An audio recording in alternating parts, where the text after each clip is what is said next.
how to leverage Canada as your launchpad for international expansion. I'm Isabel Nolan, Director of Programs at Startup Canada, and you're all very welcome. To begin, I'm currently calling in from Ireland, but I would like to acknowledge that the land on which Startup Canada operates on and was founded on is located on the unceded and traditional territories of the Algonquin and Anishinaabe, also known as Ottawa. As we are a national organisation, we also would like to acknowledge with respect the diverse histories and cultures of all Indigenous people. And I encourage you to take a moment to acknowledge the traditional territory that you're residing on here today. And we invite all of our attendees to introduce yourselves into the chat, connect with each other, and feel free to share your name, your LinkedIn, your organization, where you're joining us from, and just make sure that you're sending all of your messages to everyone in the room. A little bit about Startup Canada, if you're not familiar with us. We're a national nonprofit that's the gateway to Canada's entrepreneurial ecosystem. We're here to connect entrepreneurs with the support, community, and tools they need to build a successful business in Canada. And Startup Global is one of our flagship programs that we provide for entrepreneurs looking to export and expand their business internationally. From webinars like today's, roundtables, and our annual pitch competition, this program is completely free and will help you build an international market entry strategy and plan. I'd like to take a moment to thank our incredible partners, our co-presenting partners, Export Development Canada and UPS, our program partner TD Bank, and ecosystem partners Forum for International Trade Training, and our community partners GS1, Communitech, and WeBC. So today's conversation is really going to be focusing on the advantages of starting and growing your business in Canada and positioning yourself, or rather positioning Canada as that sandbox for developing a strong foundation for your business. And we'll also discuss some strategies around successfully expanding into international markets, while also maintaining core operations in Canada. We have prepared some questions for our panelists. However, if you have a question, you can see that there's a Q&A box in the bottom function menu bar. So please put all of your information or your questions in there, and we'll do our best to get into those.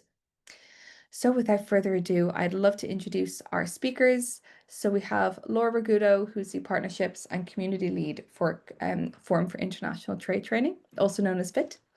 And then we have Aydin Mirzaee, who is the CEO and co-founder of Fellow.ai. Welcome both. Thank you so much for joining us. Thanks, Isabel. So we have a lot of different pieces to get through with only an hour. So I'm going to jump straight into our questions. And I want to start off by asking both of you, for many early stage entrepreneurs, and this session we have live today, we will be recording it, so this will last for quite a time. International expansion can feel daunting. What do you see as the single most significant advantage of using Canada as that sandbox, or rather testing ground before going global? Maybe Laura, I'll head to you first.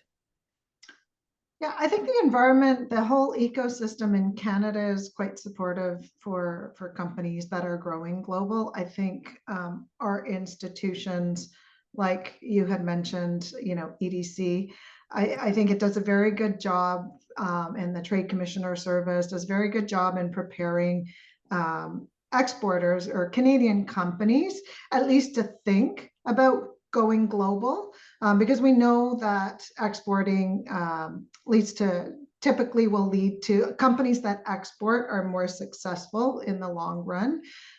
So I think there's a lot of information. There's a wealth of information out there. There's a lot of, step-by-step guides. There's, feasibility tools to see if the company is really ready to go global. So there's a lot of prep work that's done and provided by our ecosystem. And FITT is part of that ecosystem too, about teaching individuals that you need a specific skill set, or you should have a specific skill set within your organization that will help you seize opportunities, identify those opportunities and seize them. And we've partnered with EDC to deliver our FITT Skills Learning Center, which will help you upskill and prepare to use Canada as a launch pad or a sandbox to assess, to grow your business and get some traction, and then maybe look to exporting. So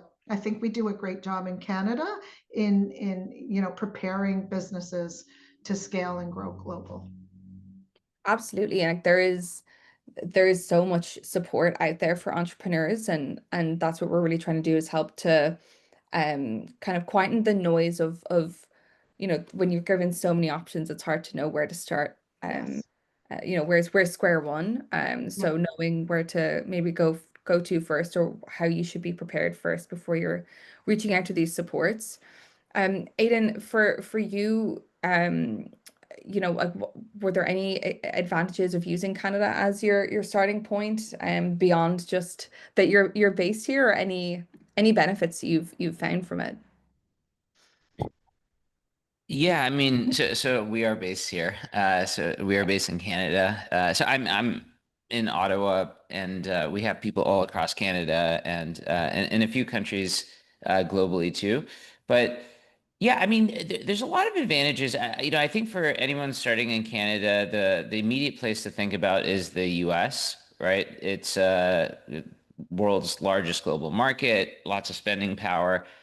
And there are a lot of advantages starting here. One is obviously, we share a language, so and we share a lot of the same cultural norms. Obviously, cultures are different, but a lot of similarities. And the other thing to think about is that generally speaking, it is a lot of things are cheaper to do in Canada. So, for example, I think about R&D, and probably a lot of people who want to start tech companies. The advantages, for example, in Canada are programs like Shred, which are the R&D tax credits that are actually refundable when you're first starting a company. So, and it doesn't apply to everything. There's a lot of caveats to it, but you can get half of your R&D dollars back from the government as an early stage startup, providing that you're doing super innovative work and you meet those thresholds. But when you kind of think about a global advantage of being able to reduce your innovation costs to build the product to then be able to sell to other markets. The reason this stuff matters is because in a globally competitive world, your margins are your opportunity. So if you're able to produce things at a lower cost, if you're able to innovate at a lower cost, then that gives you more margins, and that's uh, more tools in your toolkit that you can then use for sales and marketing and for other sorts of things that might be helpful. So then the US is obviously a natural place to go. And then besides that, it has become easier than ever to do things like translate your marketing material and everything else. With AI, it's become, I would say 1,000 times easier.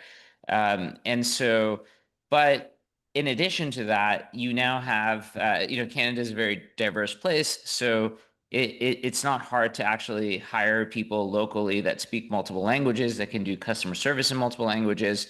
So at Fellow, for example, we have customers in over 100 different countries. It's probably higher now. Last time I checked was maybe a few years ago. But we're able to service people in all those countries partially because of AI tools at our disposal, but also just the great multicultural environment that we have here. So I mean, those are some of the points. It's a great place to build any company, and of course, it's also a great place to export from here. Mhm. No, I love that sentiment, and yeah, there is so many advantages of having such a diverse amount of people around here to support with that. And Laura, with your work with FITT, it's really centered on building international trade competencies. And for entrepreneurs that are just thinking of going global, you mentioned those sort of core skills or core needs that they should have. Can you maybe mention two to three of those skills that they should have, or maybe develop before they're thinking about stepping into another market?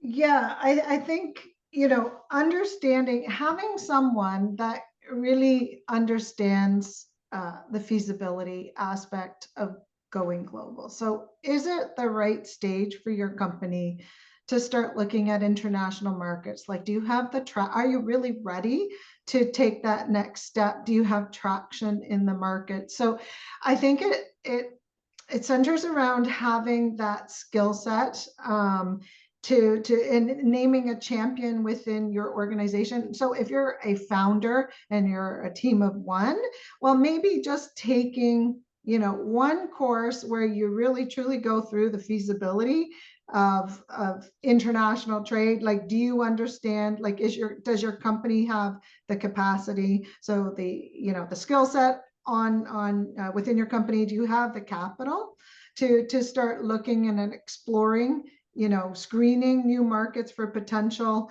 And do you understand the time that it's going to take? So there are no silver bullets. And I know it's very different for all organizations and AI, companies that, tech companies. It's a little different, that maturity curve. But if you're a product exporter, for example, learning what it takes to get your product into a market, understanding the costs that are involved will often, you have to do a thorough cost analysis to determine whether it's actually feasible for you to enter into that market. Knowing your cost structure, and then understanding how to enter into that market. Who are you going to, like, your market entry strategy? Is it going to be through a distributor? Is it going to be through some kind of strategic partner, and understanding the margins and what's involved? So there's a lot there, and all of this to say, like, you really need to have a certain level of expertise to enable you to understand what you need to evaluate first before you dive into a market. And so I don't know if I've answered the question, because I always think for an entrepreneur, for a startup, or if you're working for a startup, there's so much to navigate. And what we do at FITT is just help you just take a breath, give you the tools so that you can start to lay that foundation. You can start to do those proper assessments so that you can connect the dots, and that when it's time to maybe expand, to go on that trade mission, to go in market, test the waters. But it's a whole process. So what we do is to teach you to become strategic, right? Because jumping in, it's quite expensive. Right? Jumping into a market, you only have one chance for some companies. AI, like tech, is a little different. You can go in and out of the market. But if you're a company and you sign on with a distributor and you launch a product, get it into the market, and then you have to pull out of the market, your reputation could be lost. So yeah.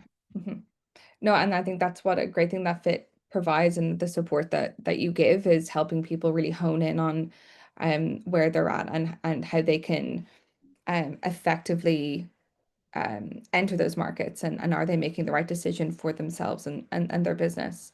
And if there is more information for folks who think maybe they don't quite know how, if they can or that they need to assess that they're ready to export, we have done other webinars as well. That's more so like your checklist for exporting. So if some of this sounds like, oh, okay, maybe I need to assess my exporting readiness, and we do also have those on our YouTube channel as well, if people are curious.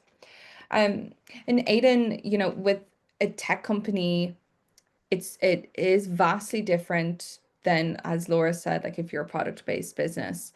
And I know you can you remind me how many markets you're in at the moment? I mean, the number's over 100. I Yeah. actually don't know what the latest number is, but yeah, we're everywhere. Even in Yeah. places that we never thought we could get any customers, we're in those places too. And it's incredible to be able to have that barrier kind of broken down, in that, being tech, you can enter into any market that is interested in using your product. Were there any assumptions that you made in the beginning of going into a new market, or thinking, oh, well, anyone will use us. Was there anything that you were looking back on, you're thinking, well, we probably could have put more thought into that? Um, I, I think the way that this stuff works for tech companies, where so again, like Fellow is a digital service. You can go onto the website. Doesn't matter what country you're in. You can sign up and you can start using it as long as you have a valid payment method.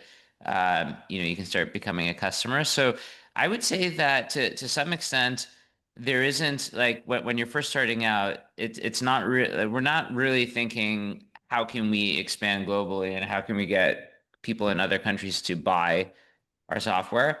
But where things start to change and when we start thinking in that light is when we start doing actual marketing activities in other locations. So, for example, a very basic marketing activity is just running paid ads, right? So running paid ads on Google or running paid ads on Meta or on Reddit or these kinds of places. So you start to think, well, where do I have some traction already? And so if you start to see some organic traction in a certain country or a certain region, then you might think, well, how do I increase that a bit more? And so you might want to lean into those places and then basically spend more money there from an advertising perspective. You might want to do more internationalization there. You might want to do things like accept local currencies. And you might want to, at some point in time, get someone on the ground there to meet with larger opportunities. So those are some of the things that you can do. Some countries are harder to do business in, and so it does make sense to have a local partner. So not a Fellow, but my previous company was also in the online software space. It was an online survey company. And so one of the things, for example, we noticed was that pricing was vastly different. So in Norway, for example, we noticed that things just cost a lot more. Like the average everyday services that we're all used to, offering them at the prices that we're used to someone in Norway, they're going to look at it and say, "Oh my God, why is this so cheap?" And so we ended up working with a local organization there. It was a joint venture, and they basically white labeled our product and then resold it in the Norwegian market. We got, for example, the largest oil company in Norway became a customer of ours, and Wow. the price point was, let's just say, like several times higher than what we would have normally been able to command if we had just gone by ourselves. Right. And so all this to say is some of this like local knowledge is important. The flip side is also true. So for example, in some countries, our prices here are too high. And so, and you can play this game if you have access to a VPN. You can currently VPN into places in Southeast Asia, for example, and go to some of your favorite, larger SaaS company um, websites and then see what their pricing is. And you're going to be shocked. In some cases, it'll be 60, 70% lower for the exact same service, right? And so all of this is you have to have this knowledge. And so at some point you start organically see who buys your software and then double down on the places that it's working well. But then Mhm. once you want to expand a bit more and you're thinking, well, why am I not selling more here? They do also speak English, but it's not quite working. What else can I do? That's when like local knowledge of the markets and understanding how other companies like yourself sell in those places, what things they're doing that you're not doing, those can become super helpful. So yeah, I mean that's kind of how we approached it in my last company and in this company so far. No, it's excellent. Thank you for taking us through that. And the emphasis on having that local knowledge is great because various different cultures will have different ways of doing business. And it's so curious that if your pricing is less, it's questioned more than depending on here. So thank you. Thank you for that.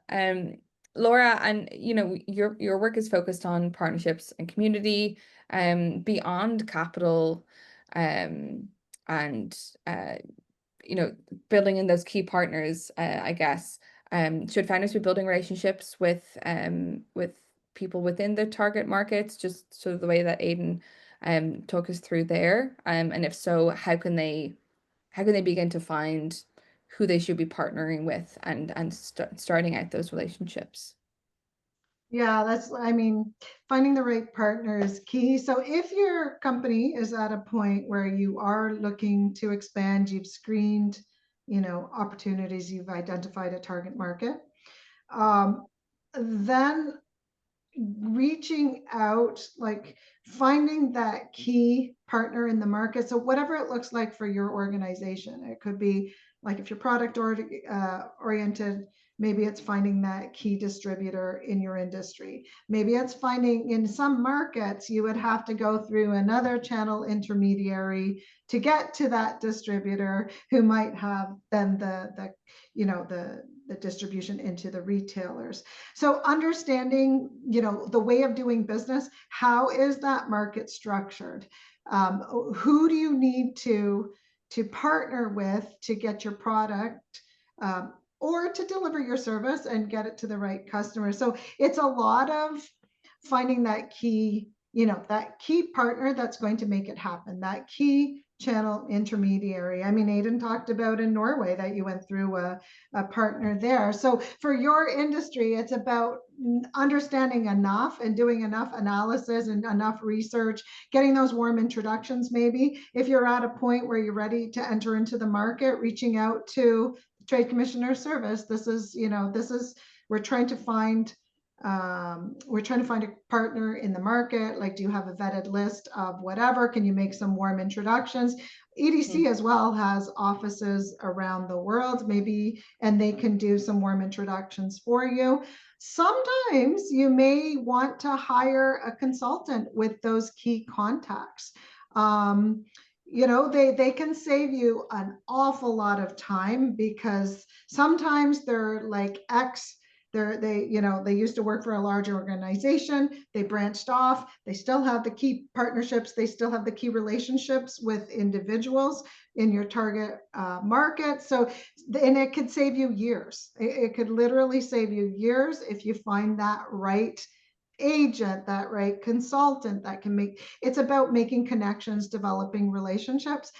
And just on that note, sometimes, going into the market, participating in either a trade mission or a key trade show where all these players are under one roof, whatever, an industry trade show, a prominent industry trade show where you can talk to a lot of people, you can see what your competitors are doing, maybe who they're working with. So there's so much market intelligence that you can gain. And then you can start creating your short list of potential partners and then reaching out to the right individuals that can help you vet those partners. I think that's key, but there's a lot of work and due diligence that needs to take place before you get to that point. But finding the key partner is paramount, really. Thank you, Laura. And in any advice on, when you were partnering with that Norwegian company, or maybe there's other partnerships that you've leveraged in different markets, any advice on how you've kind of found and nurtured those relationships, or just managed them? I mean, so my experience with this kind of stuff has been, I haven't,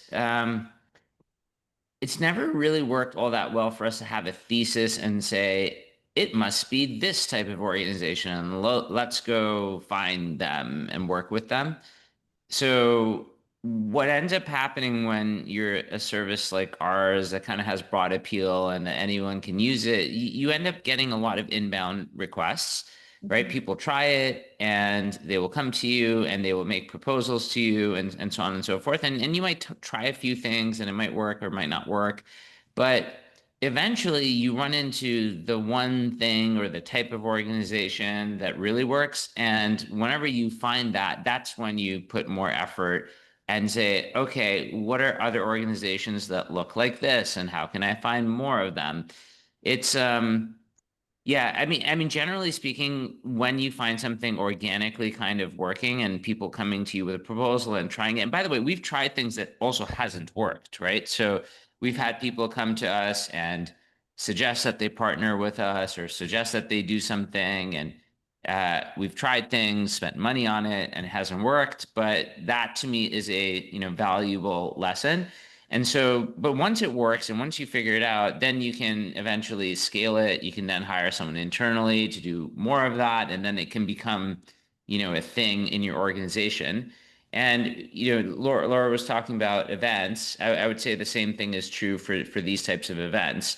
So as you do these missions and you go to other countries or um, other events, I mean, yes, you're going to learn a lot, but it's also important to note that just because you went to one event or one trade mission and it wasn't useful doesn't mean that you just write the whole thing off, right? Chances are you might do 5 of these and then realize that, oh, it's the third type that worked the best. And the reason is these things. And now I understand. And so now I can do a lot more of that particular type.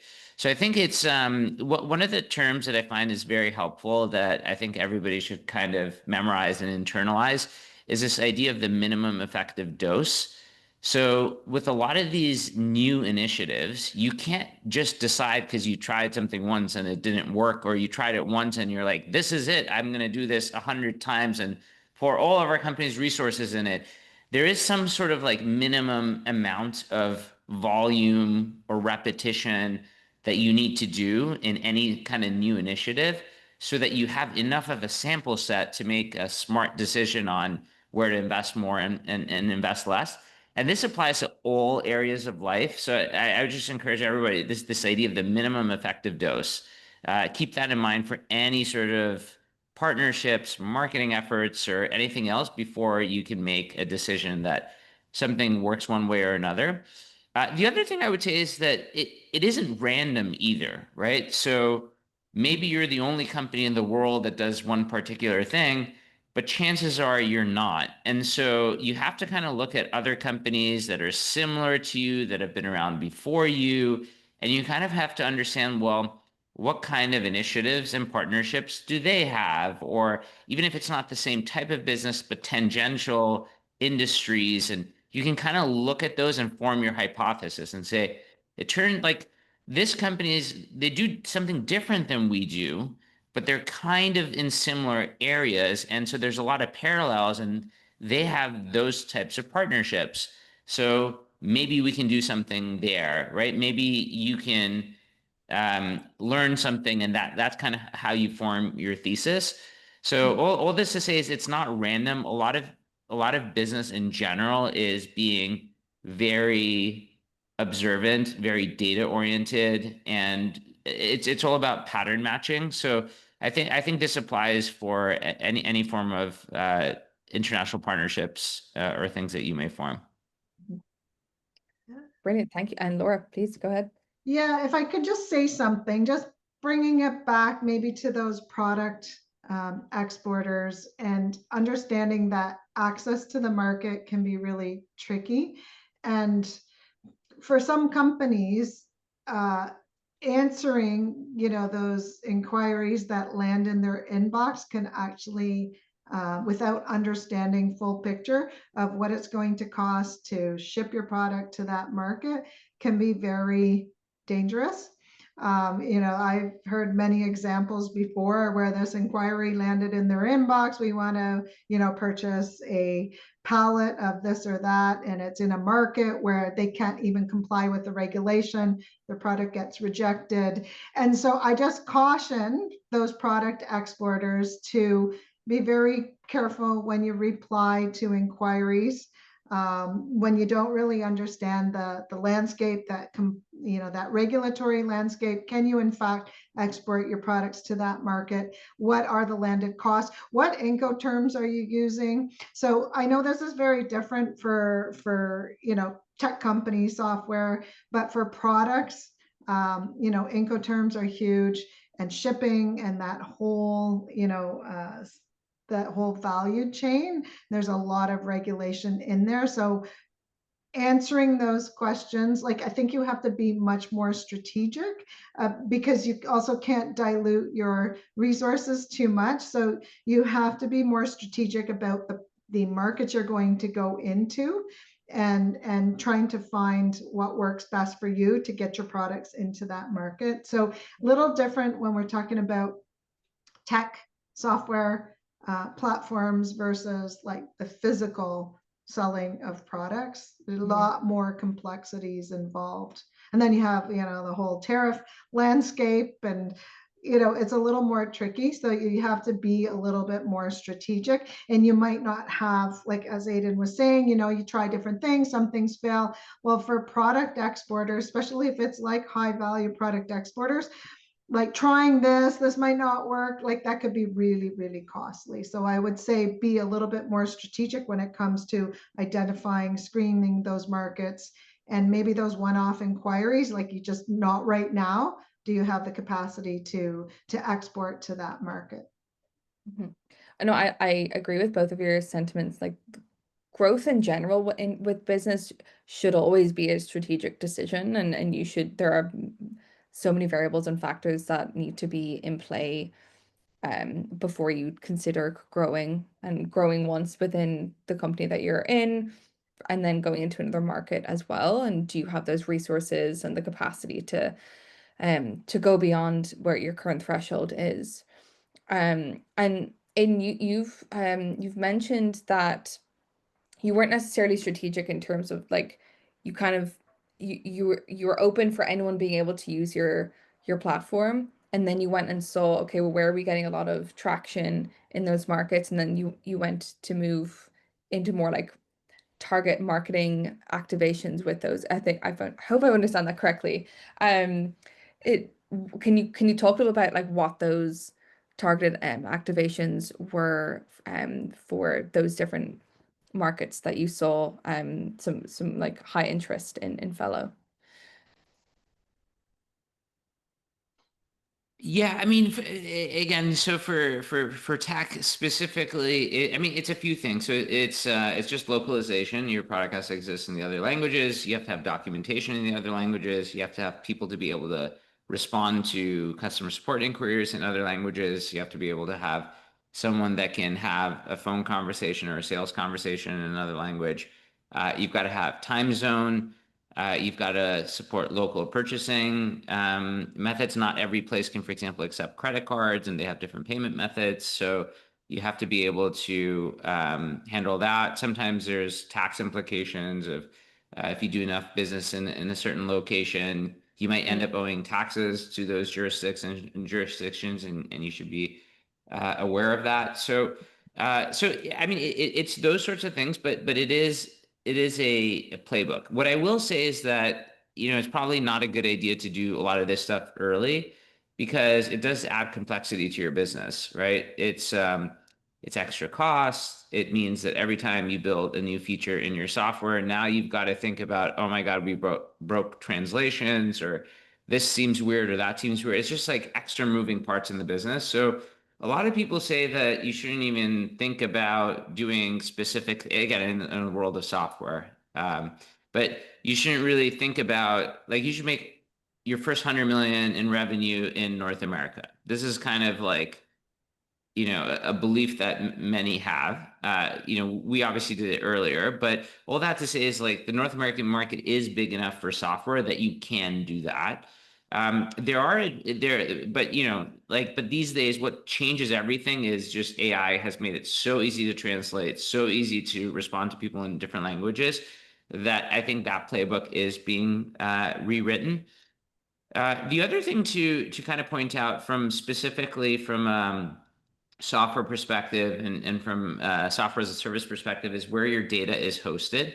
One of the nice things about being in Canada is that Canada is highly regarded in the international scene about having good data sovereignty rules in comparison to other countries. So, for example, there's a European Union adequacy decision about Canada specifically. And so it's easier for someone, hosting something in Canada to be able to meet GDPR requirements from the EU, for example. But at some point, when you're ready, what starts to happen is different organizations in different countries will say, well, if you want to sell here, you need to, host your servers here, right? And so you need to spin up a data center in those locations, and then that starts to become a little bit tricky. So data sovereignty is something that matters, and particularly with AI, it's something that people are talking about more. Mhm. I will say that that adds a lot of complexity, right? So now you have to mirror your services on a technical front in the EU and even in the US, and then especially if you're selling to government bodies or government funded organizations, this really, really matters. Like, for example, if you're selling to the Canadian government, there's no way you're hosting your data not in Canada, as an example, right? So this is the other sort of stuff that matters in terms of like activating a market. But again, very, very tech focused and not product related. Yeah, I know, and I appreciate that, and thank you for kind of highlighting those specific challenges that a tech company would be typically facing. And I think it's great that we're having the conversation between the differences of product based and tech based. And I was saying just before we went live, we see such an influx in tech based businesses interacting with our programming, and so it was really important to highlight what those different challenges that they'll have. Like there's some barriers, of course, that drop for them, but there's other complexities to it. Just a reminder to our attendees, we are very welcoming to questions. So if you do have any questions for our speakers, you can add those into the Q&A box, and I'll do my best to ask them on your behalf to our wonderful speakers. To kind of continue on from that, and I feel like your example, Aydin, about the Norwegian market was was brilliant in just knowing the pricing etiquette there. Laura, maybe you can talk a little bit more about, for product-based businesses, how important is it for them to be for the company to be, adapting their story, their brand story, marketing strategy, to ensure that they are hitting the cultural context, this new cultural context they'll be going into. Any good first steps for getting it right? Yeah, I always talk about the marketing mix. So, your product, price, place, promotion. So that should not be cookie cutter. Like just because you have your marketing mix like one way in one market doesn't mean that you just, okay, I'm going to enter into Norway using the same mix. And, one element, and as Aydin mentioned in Norway, that price sensitivity or that ceiling was a lot higher than what they expected. So understanding the market, understanding the landscape. So how you're going to place your product in the market and the interconnectivity of one element to the other. So how you place your product in the market. So Aydin went through a partner and they were able to price themselves differently. So the entry, like the placement was different. Therefore, the price was different because they looked at local market conditions,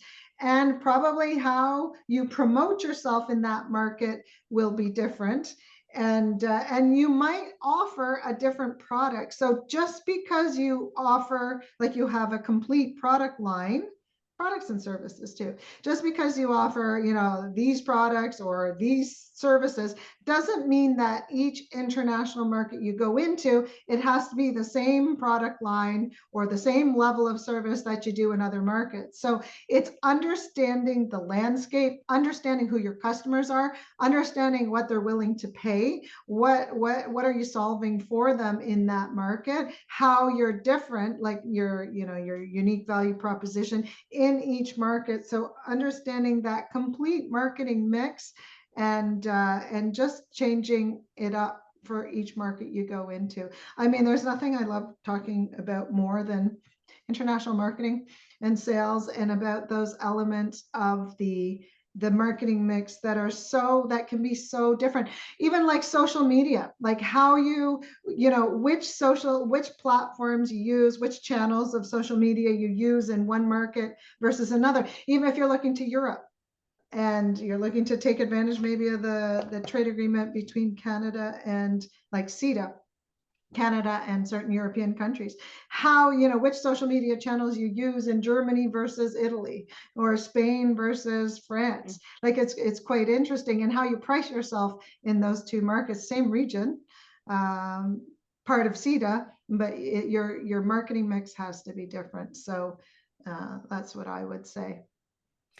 And not to put you on the spot, but are there any Canadian companies that you've seen do this either really well or maybe someone that yeah, maybe it's better to highlight someone who did it really well rather than shaming someone for not getting it right. I mean, I come across so many companies, and I've come across so many companies. It's hard to think of anyone in particular. I don't want to mention names, but EDC has some wonderful examples on their website where you can see Canadian companies that really do it right. And I used to use examples all the time when I was teaching for many years. But one company, I guess, is just a seafood exporter from Nova Scotia, I think, maybe Newfoundland. But what they did, and this is really cool, talking about marketing and changing your marketing mix, they created a video and they were targeting Japan.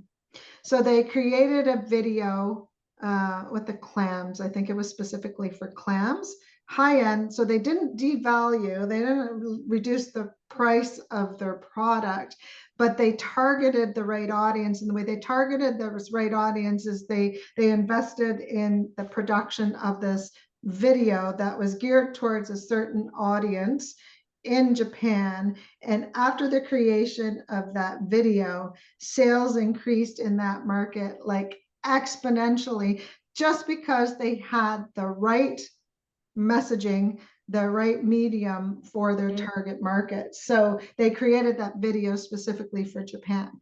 So mixing it up, not devaluating their price, like not reducing their price, but just knowing their target audience in that market, and then creating, using the right channel to get that messaging across. So that's a really good example of how you tailor it for the markets that you're going into.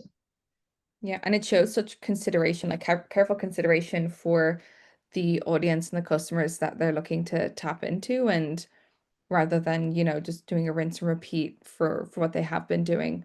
It shows, yeah, a lot of care and thought that went into it. We have a question from Fatima in the chat, and Aydin, perhaps this is best directed to you. So Fatima works in consulting and advisory firm in AI solutions and AI security, and they're working with many different international clients, or rather potential clients, in the GCC area. But they don't know how to leverage the benefit of the Canadian market to build these long-term collaborations. So any advice on um, the Canadian market and what benefits they could maybe leverage?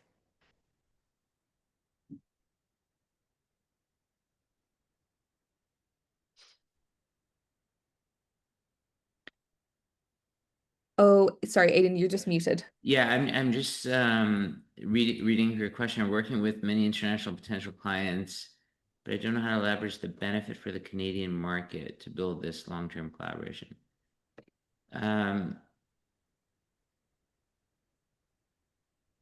Yeah, I'm not, to be honest, I'm not sure if I understand the question. So she's forming, Fatima, you're forming partnerships, and you want to see if the partnerships that you're making can benefit others in Canada. Am I understanding that correctly? Yeah, maybe Fatima, you can provide a little bit more context for your question. But I know you mentioned you know, government programs like Shred, for example, where those are great use. Maybe we can kind of scoot back to that, any other sort of benefits that you can use when stationing yourself in Canada and exporting. Uh, yeah, I mean from a Canada perspective, okay, I see what she says. I'm building some AI apps for my women in tech in Dubai, and I would love to develop more partnerships with them, but I don't have more tools to leverage that. Okay, got it.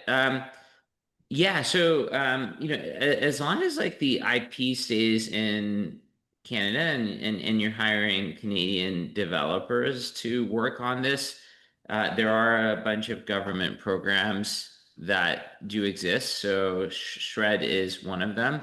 The trouble with Shred is that you have to spend the money first, and then you apply for the funds, and then you get them later. And also, it's not a guarantee that you get them. So, there are problems there, but what you can do, there are programs like IRAP, which is from the NRC. So that is a good one because those are programs that you can apply for and you can get the money, before you don't have to spend the money and then maybe a year and a half get part of those funds back. You can actually get them as you're about to spend them. So yeah, that's one government program I would look for in order to fund R&D specifically. Mhm.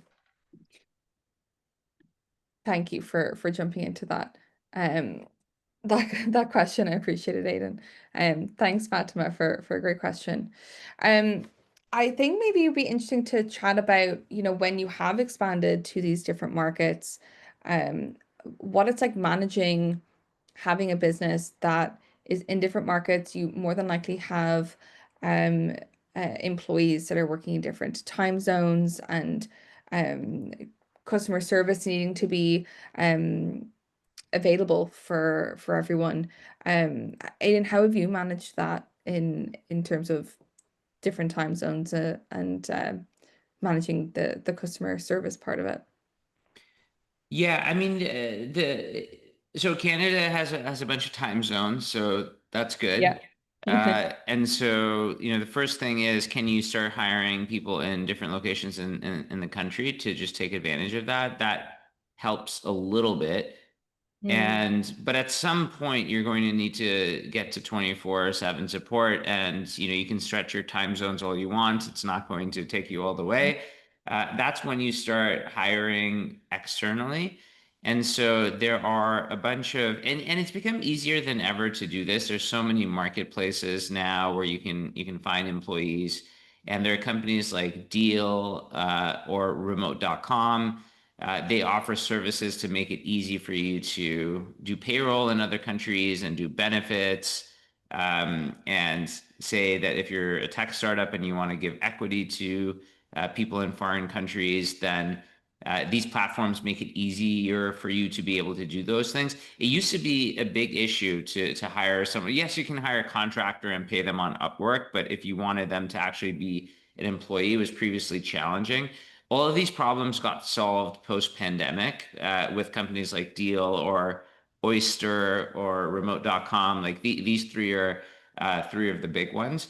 So you could basically use that opportunity, and sometimes it's much cheaper, right? So you can hire folks in the Philippines, for example, for as low as less than $10 an hour, as an example, to do things like overnight customer support. And when you get large enough, there are organizations, BPOs that exist that you can hire, and they already have a bunch of staff, and you can basically contract them to help you do customer service on an overnight basis. You have to create some, data controls if you do something like that. One of the biggest things, the most important thing for a tech company is data privacy. So it's if for example, we're SOC 2 Type 2 compliant, and so you can't just randomly hire a person in a random location and not have them have all the safeguards and controls and the training. So there's a lot of that stuff to keep in mind. So I would say avoid it for as long as you can until you're at the scale where you can do, like, you can pay attention to the data and privacy controls. So stretch the time zones in Canada, but once you're, out of that as an option, then obviously you can hire remotely. What's happened is COVID changed everything. Remote became a thing. It became easy for you to hire people everywhere, and all sorts of companies popped up creating services to allow you to, you know, like a global company without having to have all the infrastructure that you previously needed to have. Previously, you may have needed to incorporate in a different country to hire someone or a few staff there. Now there's all these like workaround companies that exist for interim solutions. Which is great for for folks when they're expanding into these new markets. So I feel how much time we've got a little bit of time left for a couple more questions, and I just want to ensure if there's anyone who has a question, you can pop it into the Q&A box, but I can keep going ahead with our planned questions with our speakers. Laura, from from the non-tech side, again, working into the product-based businesses, what are sort of key operational or logistics challenges that they might be facing that they should anticipate before they're moving into these various different markets, and any specific Canadian resources that can help them navigate these hurdles? There are so many hurdles, but I think before you reach out to some of these like logistics partners, or any kind of service provider like lawyers, legal services, just do your due diligence first. You don't want to be spending money before you're really ready. So before you've really assessed the potential in that market, I mean, you may need to reach out to logistics companies to get an idea of like landed cost into that market. You might need to reach out to someone that can help you with that compliance piece, like what's the documentation that's required, finding out what tariff are you going to face in that market, because tariffs are complicated because the whole rules of origin. So is your product truly product of Canada? How do you classify your product? So you might need to reach out at that preliminary stage just to see how you classify your product. If you can comply with the regulation in the market, if you can access that, you say, duty-free treatment in that market. And if you can't, what is the duty that you might be facing, or your buyer, the importer, has to pay? So all of a sudden, if your importer has to pay 20% duty on your product in the market because you're not really a product of Canada, because there hasn't been enough transformation in your product, like, really, is that a market that you can do business in? There's so many considerations. So maybe it's just knowing enough, having the skills required for you to connect those dots, knowing when you need to reach out to someone, maybe to fill in some gaps of information before you jump full steam into that market. Because the access, the cost of entry is a lot higher for certain products, for certain industries. So doing your due diligence, doing all that homework, getting all that information that's required to say, yes, this is part of our strategy. We're going to enter this market. We anticipate making a profit in like year 3, or make X number of dollars. But being strategic about it, it takes a lot of due diligence initially in those markets where there are a lot of barriers to entry. So that would be my recommendation. Wonderful. Thank you, Laura. And I just see we got a question in the Q&A box, and because we're close on time, perhaps we'll have to make this the last question. And if the question if we're able to answer it now, then we can certainly do a follow-up. But they are saying that they're an early stage founder of a tech-based company currently developing digital platforms. They've recently built partnerships in, I assume they mean mainland Europe, or sorry, Softland in European and South Asian markets. As they prepare for this expansion, what key steps should they take to ensure strong intellectual property protection and avoid potential security or ownership issues across different regions? Yeah, I mean that makes sense. Yeah, I guess it's important to just talk with an intellectual property lawyer. It depends on, the specifics, like, are you building things and your customers are getting to see the code, or is it just a service that you're launching? So yeah, intellectual property protection can make sense. I mean, for tech, it's always difficult because there's obviously patents and there's trade secrets, and depending on the type of work that you're doing, one or the other may be more useful. So for that, I would talk with a, patent or intellectual property lawyer just to make sure that if there are concerns. A lot of times, the reality with tech is that tech moves so quickly that, and the other reality is that even if you have your patents and your protection, unless you have a big budget to be able to defend those patents, it doesn't mean that you're really protected. Doesn't mean that you also shouldn't have them, but just, consider that that might be a fact. So I would pay attention to that. Honestly, like, I'm not saying that it's 100% accurate, but I would use ChatGPT or something like that to do deep researches on, doing business around and what kind of rules and regulations may exist, just to educate yourself. I wouldn't make final decisions based on that. I would get a professional's advice, but just to kind of educate yourself so you know what kind of questions to ask the professionals when you engage them, especially as an early stage startup. Uh, you want to save costs where you can. You don't want to be, penny wise, pound foolish, but I think you can educate yourself a lot so that when you do engage a professional, you can ask very pointed questions and not have them educate you on the basics so that the nuances are where they can help you. So yeah, but to summarize, talk to an intellectual property lawyer. They'll probably help you think through that. Thanks, and great question. I'll add to that. We did cover intellectual property in a webinar for another program, the Equal-Size program. I believe Amanda will be able to put the link into that, and we go pretty heavily into protecting yourself and your business for that. And if there's anyone, the speakers as well, I would highly recommend reaching out to the 3 speakers we had for that webinar. Laura, you have your hand up. I'll let you go. Excellent. I'm just going to say that CIPO's always at your events, right? Canadian Intellectual Property Office. They have a wealth of resources. So I really do encourage you to check out the resources that they have. As Aydin said, to get that basic information, to do that research so that when you reach out to the lawyer, the IP lawyers, you have that background.